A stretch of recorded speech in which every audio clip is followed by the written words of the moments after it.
Bienvenidos. En este módulo vamos a hablar de los temas que están vinculados a la energía y hacia un aspecto que tiene la llave para que mejoren las condiciones ambientales en relación con este recurso tan importante que es el recurso energético, que es precisamente la eficiencia energética.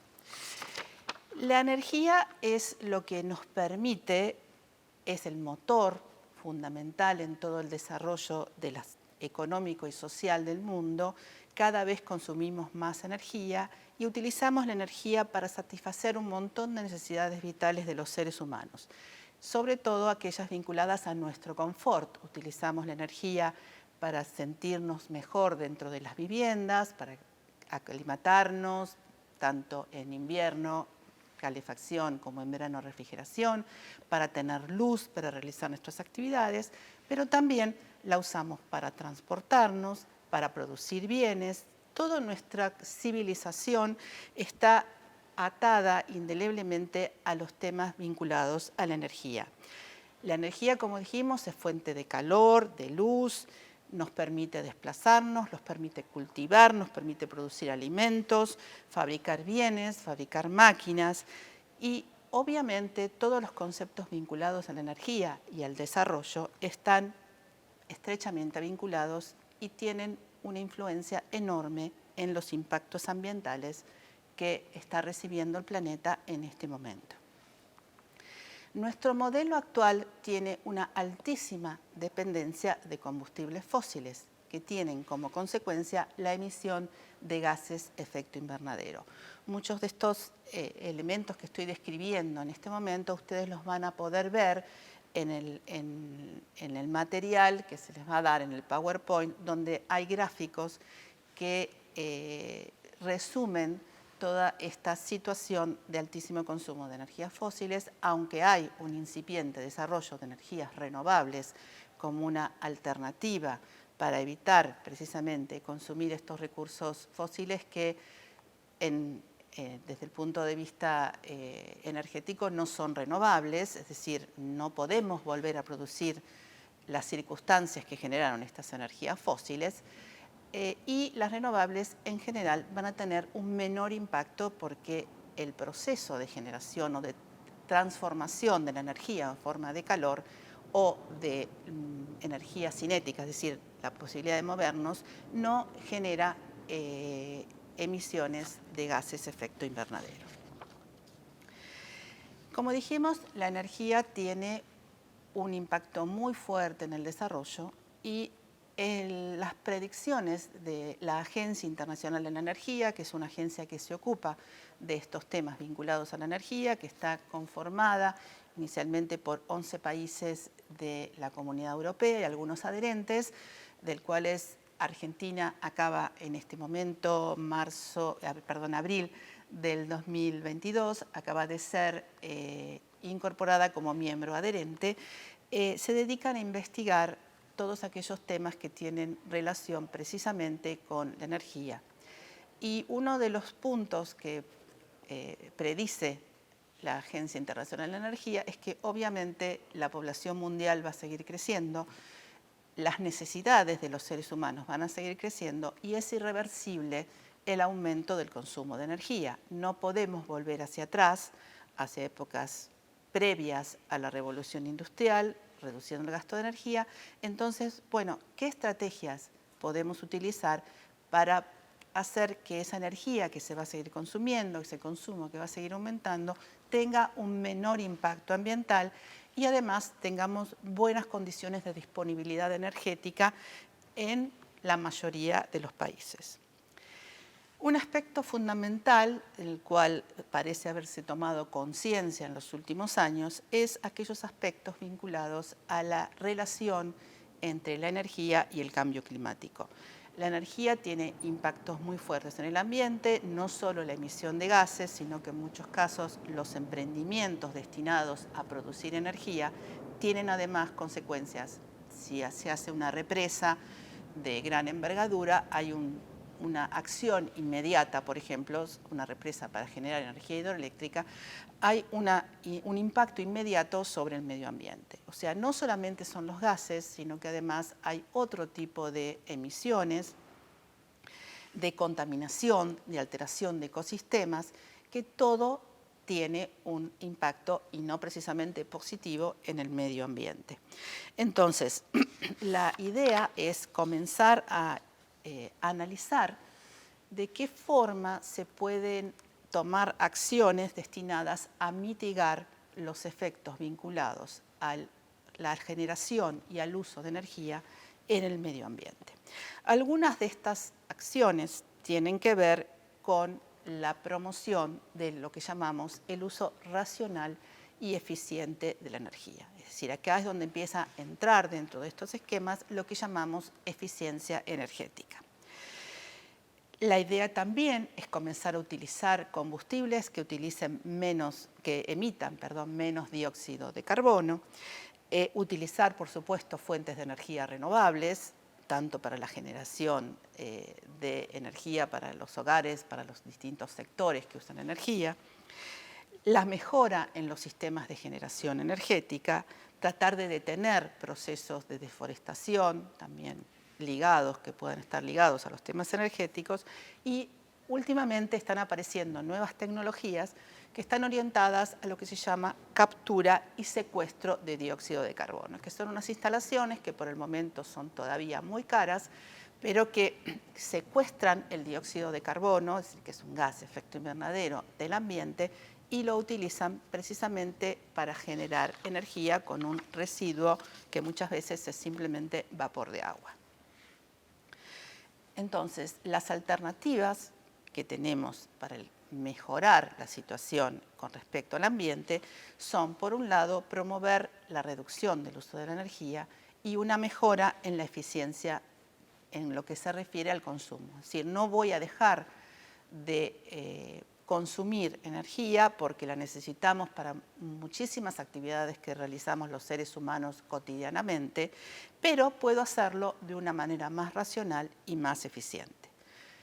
Otra opción, por supuesto, que es el reemplazo por fuentes de energías renovables, y después ver alternativas que nos permitan, a través de nuevas tecnologías o mejora de tecnologías existentes, aumentar nuestra posibilidad de generar energía con técnicas que quizás hoy se conocen, pero pueden ser mejoradas, o nuevas líneas de investigación, como por ejemplo las que se vinculan al biogás.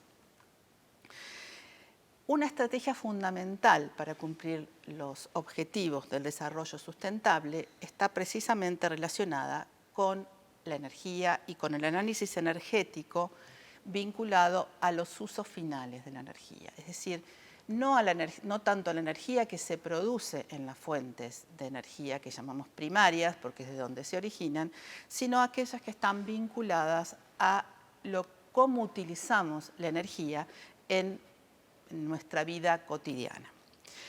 Entonces, para eso es importante conocer, cuánta energía y de qué modo la estamos utilizando. Entonces, aquí es importante saber esto, es decir, auditar, empezar a analizar cómo se utiliza la energía en distintos sectores, en el sector industrial, en el sector de transporte, en el sector residencial, para a partir de ese momento empezar a promover acciones vinculadas a lo que llamamos eficiencia energética. Ahora bien, ¿qué es la eficiencia energética? La eficiencia energética es una forma de gestionar la energía, es una práctica que se relaciona con tratar de obtener un crecimiento de la energía, es decir, hacer un mejor uso de la energía, obteniendo un mejor resultado o un resultado igual con menor consumo de energía. Esto se diferencia de lo que llamamos conservación de energía. La conservación de energía es gastar menos, pero también recibir menos prestaciones a cambio. Es decir, yo en un proceso de una industria reduzco el consumo de energía, pero también reduzco la producción. La idea no es esta. Yo tengo que lograr el ahorro de energía, pero a través de lo que llamamos medidas de eficiencia. Estas medidas de eficiencia lo que nos van a permitir es que ese proceso industrial ahorre un 20% de energía, es decir, consuma el 80% de lo que consumía antes, pero obteniendo la misma producción, es decir, el 100%, o bien aún mejorando la producción. La energía apunta precisamente a esto, a obtener mejores prestaciones a partir del mismo o de menor consumo de energía, sobre todo porque todavía estamos utilizando en más del 80% energías de origen fósil. La eficiencia energética es precisamente la base para tener un sistema de energía seguro y sostenible. La eficiencia energética está disponible para todos. No hace falta muchas veces tecnologías especiales, simplemente es adoptar determinadas medidas que muchas veces son muy simples, muy sencillas y que realmente lo importante es que están al alcance de todo el mundo. Es decir, no hace falta ninguna tecnología especial. Sí es necesario, por supuesto, que en muchos casos una inversión inicial, y cuando está asociada a un uso racional de la energía, muchas veces ni siquiera es necesaria una inversión inicial, simplemente es usar el recurso que tengo de mejor manera. Medidas como apagar la luz cuando no la necesito, apagar las estufas si uno no está en casa, apagar el motor del auto, apagar los artefactos que están en modo stand-by, como los televisores o las videograbadoras y aún las computadoras, son maneras muy racionales y muy sencillas que están apuntando precisamente a la eficiencia energética. Es el enfoque más rentable porque no necesitamos nuevos canales de distribución, no necesitamos nuevas instalaciones de generación, y por eso la Agencia Internacional de Energía dice que es el primer combustible, es decir, es el único combustible disponible para todos y que todos podemos en cualquier parte del mundo aprovecharlo. Estas acciones, por supuesto, que requieren de análisis, requieren de procesos de auditoría para poder mejorar la gestión de la energía. De hecho, hay normas que apuntan directamente a la gestión de la energía, como la ISO 50001, y se aplican tanto en el sector industrial, que es un sector que consume mucha energía para producir bienes, al consumir mucha energía tiene un alto potencial de reducción del consumo de energía final, adoptando medidas de eficiencia o medidas de sustentabilidad. El sector residencial también puede aportar muchísimo a la reducción del consumo de energía a través de medidas de eficiencia, simplemente tratando de lograr o tratando de explicarle a las personas que utilizamos las viviendas de qué manera se puede alcanzar el mismo nivel de confort con menos recursos, adoptando ciertas medidas muy sencillas, como pueden ser ganar adecuadamente sol a través de una ventana en invierno, proteger las aberturas de la radiación solar en verano, o bien, el más fuerte desde el punto de vista de los efectos, mejorar la aislación térmica de las viviendas.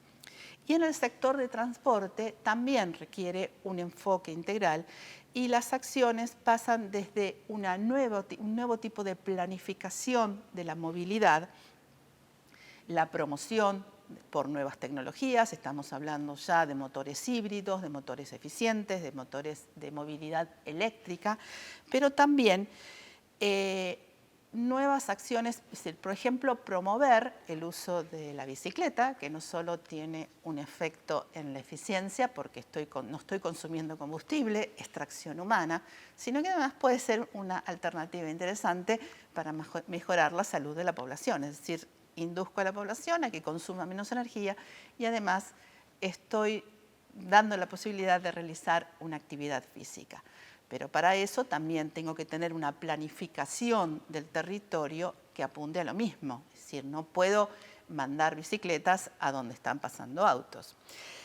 Hay muchas alternativas para cada una de estas áreas, industria, residencia y transporte. Hay muchísimas alternativas, cada una es estudiada en detalle y en el caso de lo que sucede en la Argentina, recomiendo que se lea un documento que está disponible en la web, que es precisamente el Plan de Eficiencia Energética para Argentina, que fue publicado el año pasado, es decir, en el año 2021, y que da una serie de pautas y de posibles estrategias para cada uno de estos sectores, algunas con mejor efectividad en cuanto a sus costos-beneficios y otras quizás son más sencillas, pero también son efectivas y van a afectar los distintos sectores de consumo de la energía. Por supuesto que el potencial de ahorro de energía lo tengo en todos los sectores. En el sector eléctrico puedo reducir el consumo con eficiencia en los sectores eléctricos partiendo desde mejora de aparatos, mejora de equipos. En algunos países se utiliza lo que se llama el aplanamiento, el aplanamiento de la zona de punta. Esto es tratar de que la gente entienda que en el momento de mayor consumo podría dejar de hacer ciertas actividades. Y en muchos países, por ejemplo, algunas actividades domésticas que requieran de mucho consumo de energía, planchar, aunque cada vez se usa menos, lavar la ropa, etcétera, etcétera, se pueden hacer en los momentos que hay menor consumo de energía y no en el momento de demanda pico. Esto también hace que no se saturen los equipos de generación y no haya que responder a demandas picos muy fuertes. Es cierto que también hay movimientos vinculados a ser más sustentables, no planchemos, estemos con la ropa arrugada, etcétera, pero tampoco son tan generalizables. Creo que podemos empezar a apuntar a racionalizar la manera en la cual usamos la energía en todo sentido, a una del transporte. Un ejemplo de cómo reducir en transporte es lo que se llama el carpooling. ¿Qué hago con esto? Simplemente no estoy utilizando un auto para llevar, que consume combustible fósil y emite para llevar a una persona, sino que utilizo de manera más eficiente el transporte llevando a más de una persona. De hecho, la solución más eficiente es precisamente el transporte público, porque permite llevar a mucha gente con un solo vehículo.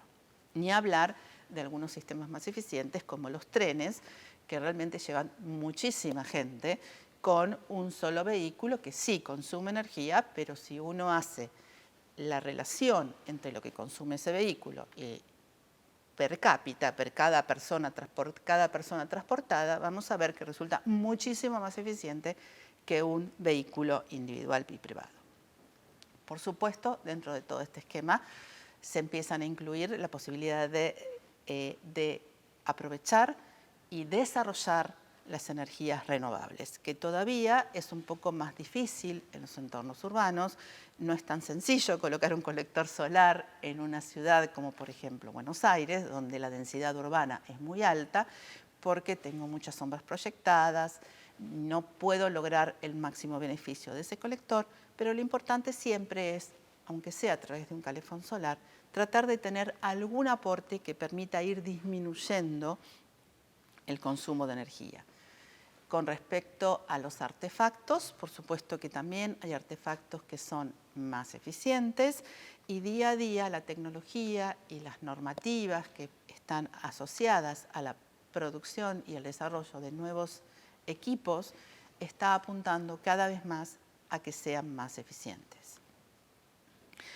Por supuesto que a largo plazo tenemos que pensar en el reemplazo por energías renovables, en tratar de promover de manera muy generalizada, quizás a través de leyes, acciones de eficiencia energética, pero todas estas acciones van a poder verse a un plazo bastante más largo.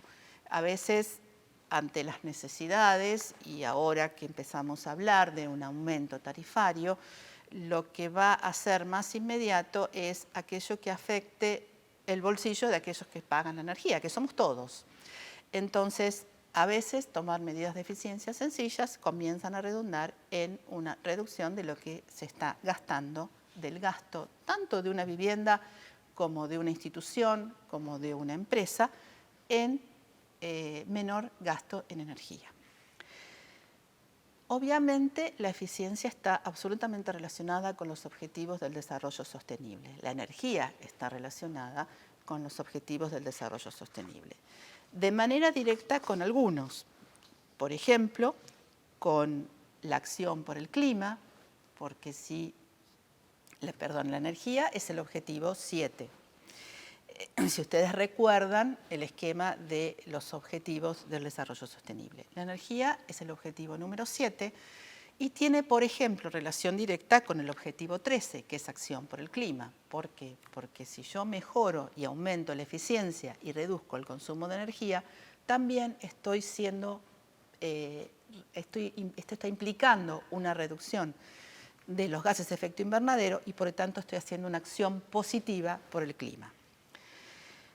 Obviamente, si yo reduzco la contaminación por emisiones, también estoy contribuyendo a generar ciudades más sostenibles y menos contaminadas. Y también tiene que ver directamente con la salud y el bienestar. Esto que quizás no sea tan obvio, no pasa solamente por reducir las emisiones y la contaminación ambiental y mejorar el aire que respiramos. También pasa porque los seres humanos, para estar en un estado adecuado de salud, muchas veces necesitamos estar en adecuadas condiciones de confort, tanto del punto de vista térmico como del punto de vista visual. ¿Y esto en qué influye la energía?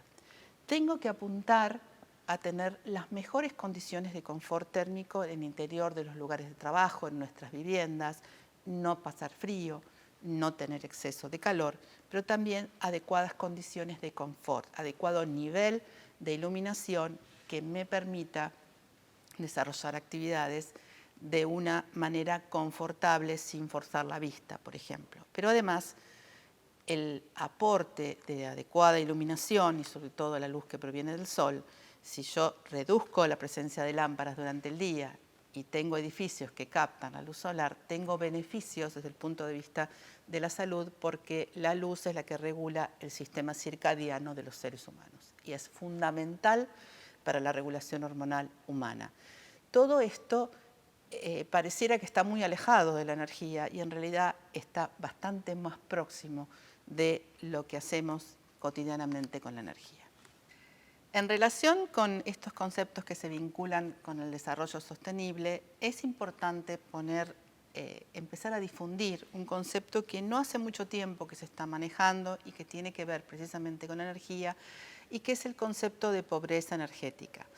Este concepto está vinculado de manera directa al sector residencial. ¿Qué es o qué definimos por pobreza energética?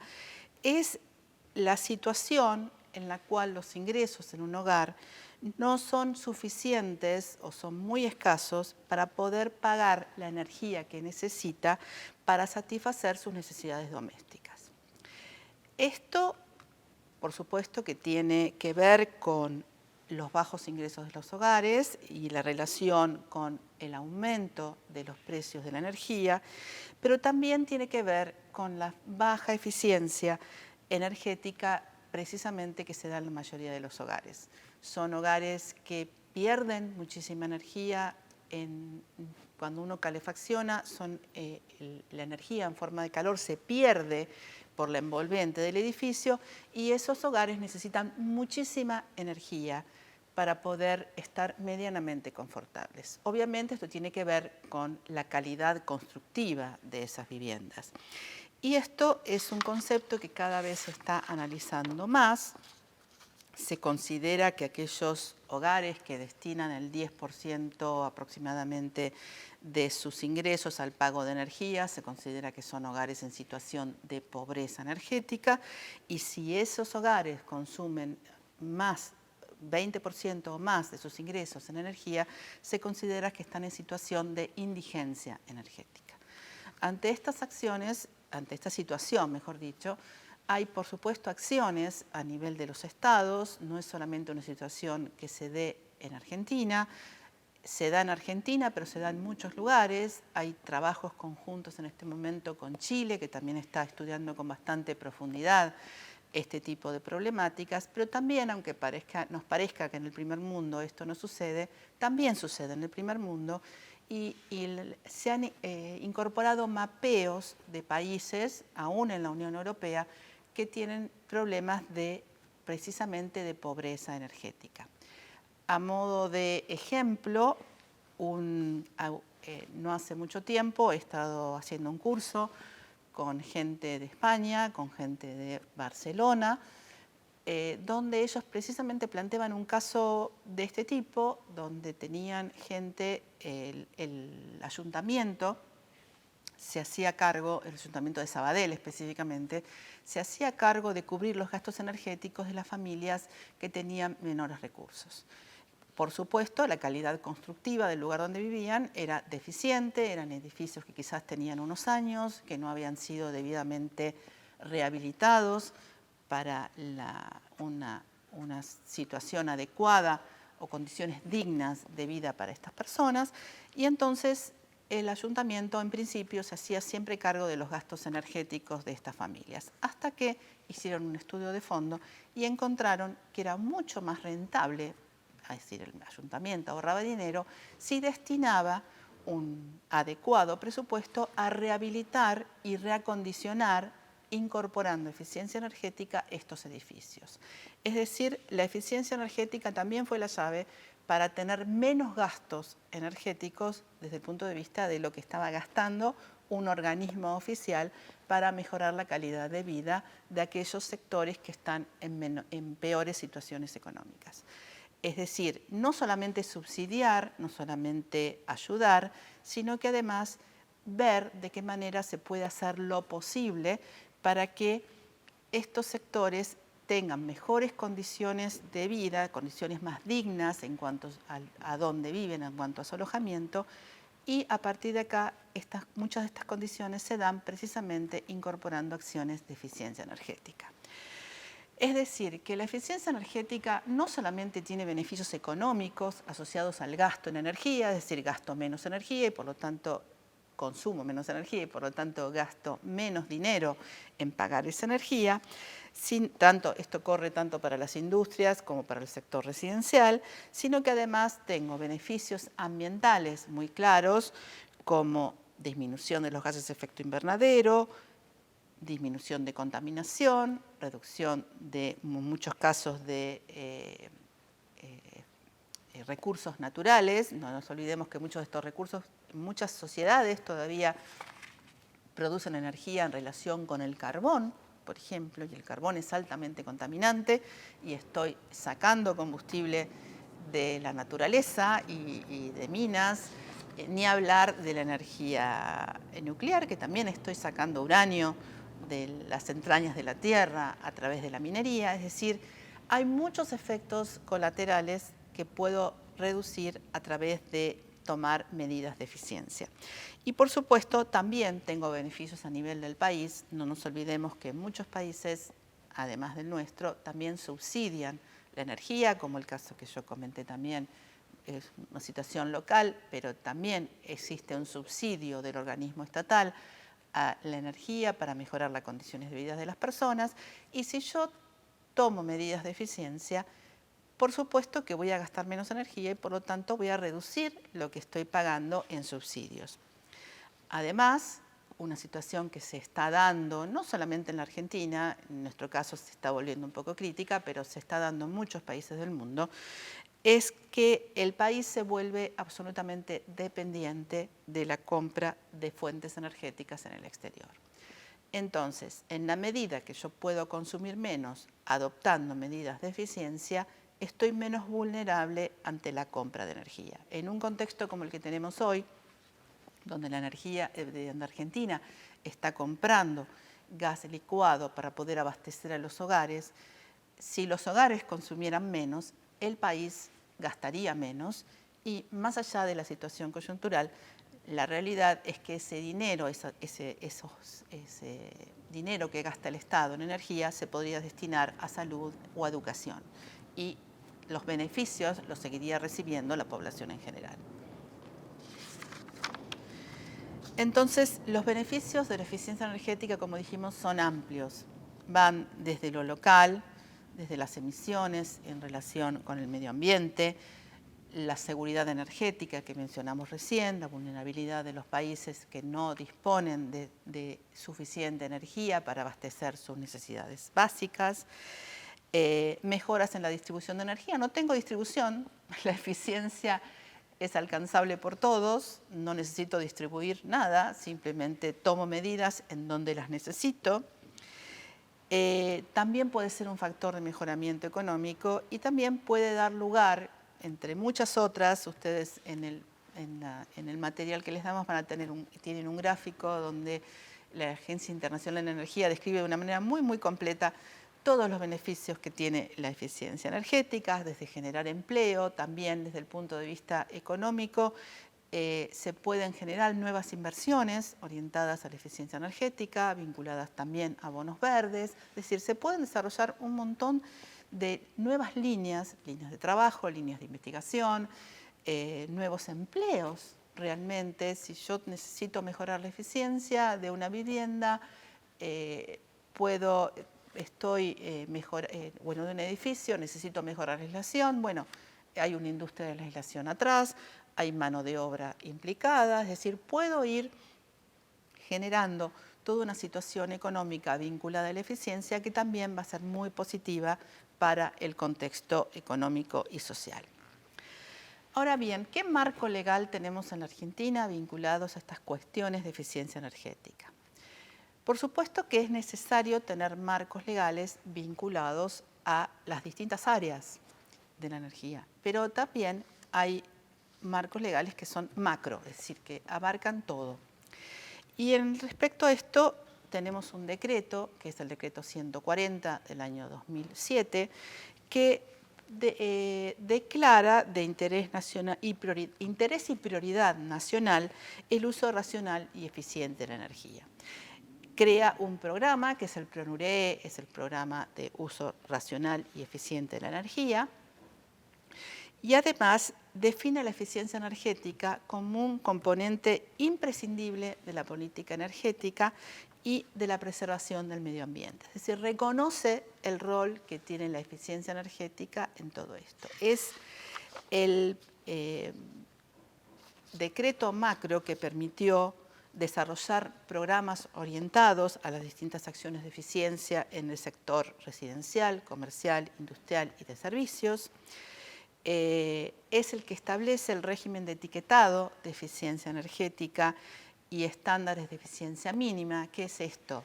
El etiquetado es una manera de dar información sobre la eficiencia energética de un equipo, de un motor, de un electrodoméstico, hasta de un auto. Estamos hablando también de desarrollar etiquetados para autos, pero que además sienta la base para poder establecer lo que llamamos estándares mínimos de eficiencia. ¿Qué significa el estándar mínimo de eficiencia?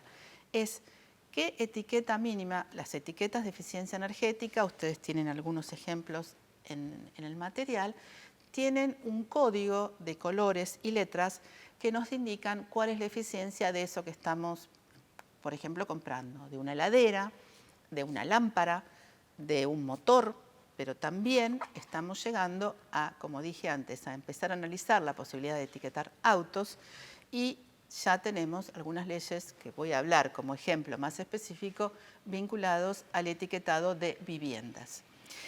Entonces, la etiqueta nos da información de cuál es el comportamiento energético de ese objeto que yo quiero, por ejemplo, comprar. Entonces, a partir de ahí, el Estado Nacional y la Secretaría de Comercio pueden decir, bueno, nosotros apuntamos a tener aparatos o a tener motores más eficientes. Todo aquello que no cumpla con el cierto estándar de eficiencia no puede ser vendido. Esto sucede actualmente, por ejemplo, con las heladeras y con los equipos de aire acondicionado. Cuando se generó las primeras etiquetas, estamos hablando del año 2007, había una escala en letras de colores hasta una categoría H. Actualmente, por ejemplo, están apareciendo categorías mucho más eficientes que, como ya teníamos la A como tope, aparece el A+, A más, A más, es decir, cada vez equipos más eficientes. ¿Cuál es la situación o lo que implica un estándar mínimo? Implica que si alguien quiere ir a comprar una heladera, lo mínimo que le pueden vender en este momento es un estándar B. Todo lo que esté por debajo de ese estándar no puede ser vendido en el mercado. Por supuesto, esto no es tan sencillo. Es muy sencillo con una lámpara, es muy sencillo con una heladera, es muy sencillo con un equipo de aire acondicionado. No se puede vender por debajo de A prácticamente un equipo de aire acondicionado, pero se empieza a complicar cuando estoy hablando de una vivienda. Entonces, por supuesto que hay estándares mínimos en algunos casos y en otros no. Es decir, es información, pero todavía no hay un límite a partir del cual uno no puede vender. Y voy a volver al tema este de la vivienda ahora un poquito más adelante. El decreto establece precisamente el programa de uso racional y eficiente de la energía, que es el que va a ocuparse de este tema de las etiquetas, donde establece cómo tienen que ser las etiquetas. Las etiquetas no solamente tienen ese código de colores que va a indicar cómo es la eficiencia del aparato, sino que tiene además detalles técnicos del aparato que en muchos casos incluyen el consumo promedio anual que tiene ese aparato. Por supuesto que eso es un detalle que quizás la gente común no entienda o no le interese, pero sí para aquellos que hacemos investigación es muy útil para saber cómo fue mejorando la tecnología y muchas veces para tratar de concientizar a la gente que muchas veces es mucho mejor hacer la inversión en un aparato eficiente, porque a lo largo de la vida útil del aparato, estamos hablando por ahí de 10 años, que va a utilizarse ese aparato, lo que se va a ahorrar es importante. Por supuesto que este decreto también establece políticas vinculadas a la información, educación y divulgación sobre temas de eficiencia energética. Y con respecto a esto, cada vez más hay folletos, hay iniciativas en universidades, tanto estatales como privadas, o institutos en dar cada vez más información, dar cursos, es decir, dan elementos para que la gente comience a informarse, y la Secretaría de Energía de la Nación tiene una serie de folletos muy sencillos y muy accesibles que tienen también la foto de las tapas de estos folletos que se pueden bajar de la web, que son muy sencillos de entender, pero que sí nos ayudan a divulgar estos temas vinculados a la eficiencia. Hay algunos aparatos que tienen etiquetado obligatorio: las heladeras, las lámparas, los lavarropas, los equipos de aire acondicionado, los balastos para lámparas fluorescentes tienen etiquetado obligatorio, es decir, que todo aquello que esté en el mercado tiene que estar etiquetado. Y hay también normas de etiquetado que son de aplicación voluntaria. Es decir, esto es, las aplico o no las aplico. ¿Qué sucede? Cuando es un producto, por ejemplo, un motor, que llega no solo al uso residencial, sino a algún uso de tipo industrial, desde el punto de vista comercial se empieza a tener interés en etiquetar. Entonces, aunque no sea obligatorio, es importante, y el vendedor considera que es importante porque le está dando una pauta mejor de elección de su producto a su comprador. Entonces, cada vez más hay etiquetado de hornos a microondas, de cocinas, etcétera, etcétera, lavarropas, etcétera, etcétera, que cada vez están incluyendo más información para los usuarios. El punto especial que podemos decir es cuando hablamos precisamente del etiquetado de eficiencia energética en viviendas, y esto es algo bastante nuevo.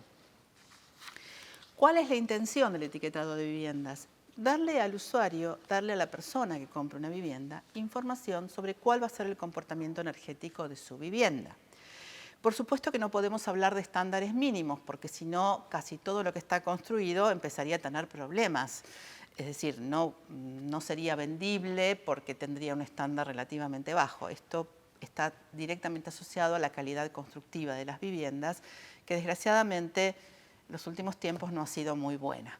Entonces tenemos viviendas que no son para nada eficientes, y para dar también un ejemplo de cómo influye esto, una vivienda ineficiente hace que el calor que se produce, por ejemplo, en invierno, se vaya hacia el exterior. En muchos casos, esto termina generando un efecto macro que se llama el efecto isla de calor, es decir, la zona urbana tiene mayor temperatura que las zonas rurales circundantes. Pero desde el punto de vista energético, ¿esto qué implica? Que en realidad la persona está gastando energía y pagando energía para que se caliente el espacio exterior. Entonces, se caliente el espacio urbano. Entonces, por supuesto que está desperdiciando y además está pagando por un recurso que va a ser desperdiciado. Por eso es importante empezar a pensar en viviendas más eficientes. El etiquetado es una herramienta que nos va a permitir ver cómo estamos construyendo y cómo podemos mejorar esto. Este etiquetado es relativamente nuevo y no hay un marco legal macro a nivel nacional, pero sí hay iniciativas de algunas provincias que en los últimos años, estoy hablando desde el año 2019, donde se aprueba la primera ley de etiquetado para la provincia de Santa Fe, al 2021, la última ley aprobada es de la provincia de Río Negro. Las 4 provincias que tienen leyes vinculadas al etiquetado de viviendas son la provincia de Santa Fe en el 2019, la provincia de Entre Ríos, la provincia de Mendoza y la provincia de Río Negro, que ya tienen desde el año 2021 sus propias leyes de etiquetado. Todavía no están reglamentadas, pero van avanzando. En este caso, el Estado ha puesto a disposición de los profesionales y de las provincias un recurso que es un elemento muy importante. Este recurso es nacional. Hay un aplicativo de etiquetado de eficiencia energética que el Estado puede capacitar a los certificadores para que en ese aplicativo tenga todas las herramientas para emitir una etiqueta que la provincia va a registrar y que va a estar asociada a la traslación de dominio de esa vivienda. Es decir, cuando se vende la vivienda, se vende con una etiqueta. Esa etiqueta puede, por supuesto, ser mejorada y el Estado va a registrar precisamente este tipo de etiquetas. Bueno, este es un ejemplo de algunas de las acciones que tienen relación con el marco legal. Hay una ley de eficiencia que está en proyecto, que se conoce como Ley Bullrich, que ingresó el año pasado, que también hace un abordaje integral de todos estos temas. Y también tenemos algunas leyes que están vinculadas a las energías renovables, que declaran de interés nacional la producción de energías renovables. La última es del año 2015, la Ley 27.191, donde se busca promover precisamente la energía proveniente de fuentes no convencionales o fuentes renovables de todo tipo hasta lograr un cierto aporte importante que el establecido por la ley es alrededor del 8% a la matriz energética nacional. Es decir, ¿cómo se encara este tema de la eficiencia?